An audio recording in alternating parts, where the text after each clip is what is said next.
নমস্কার, আমি পূজা রায়, বাসা রংপুরেই। আমি কারমাইকেল থেকে ম্যানেজমেন্ট নিয়ে মাস্টার্স করেছি। সর্বশেষ বলতে 18তম নিবন্ধনে আমার শেষ ছিল, এটাতেই টিকছি। পরবর্তীতে ব্যাংকের পরীক্ষা আছে, সেজন্য প্রিপারেশন নিচ্ছি। আসলে রেজাল্ট হওয়ার পর আমি যতটা না খুশি, তার থেকে ডাবল খুশি হয়েছিল আমার বাবা মা বা পরিবারের সবাই। আমি মূলত জব মেডিসিনে যেহেতু কোচিং করেছি, এখানে একটা বড় লাইব্রেরি আছে, তো এখানে আমি সকাল 10:30 নাগাদ আসি। এখান থেকে বের হই 6টার দিকে। এই কয়েক ঘন্টার মধ্যে আমি যথেষ্ট প্রিপারেশন নিতে পারি, কারণ বাড়িতে বসে পড়াশোনা করাটা অনেক টাফ হয়ে যায়। পড়াশোনার ক্ষেত্রে কোচিংটা অবশ্যই একটা ভালো প্ল্যাটফর্ম, কারণ এখানে একটা গাইডেন্সের মধ্যে থাকা যায়। বাড়িতে পড়াশোনাটা মনে হয় না আমার ততটা ভালো হবে যতটা কোচিং এ আসলে ভালো হয়। এখানে অনেক ভালো ভালো টিচাররা আসে, যাদের মোটিভেশন বা ওদের যে গাইডলাইন গুলো থাকে যথেষ্ট পরিমাণে আমাদের কাজে আসে। আর এজন্যই মূলত কোচিং এ আসাটা অনেক দরকার। চাহিদা থাকতে হবে, এটা হচ্ছে মেন কথা। চাহিদা না থাকলে আপনারা যতই কোচিং এ যান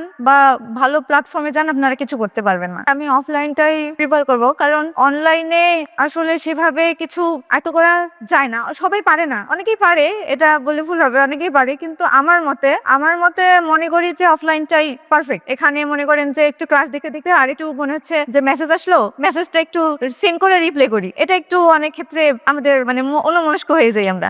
এই জন্যই আমি অফলাইনটাই প্রিফার করবো। আর ঢাকা থেকে সব টিচাররা, ভালো ভালো টিচাররা যখন আসতে শুরু করলো, তখন এই বিষয়গুলো, সাবজেক্টগুলো মনে হচ্ছে যে জলের মতো পরিষ্কার হয়ে যাচ্ছে সবকিছু। তো এই জন্যই এখনো আছি জব মেডিসিনের সঙ্গে, ওনাদের লাইব্রেরি ইউজ করতেছি।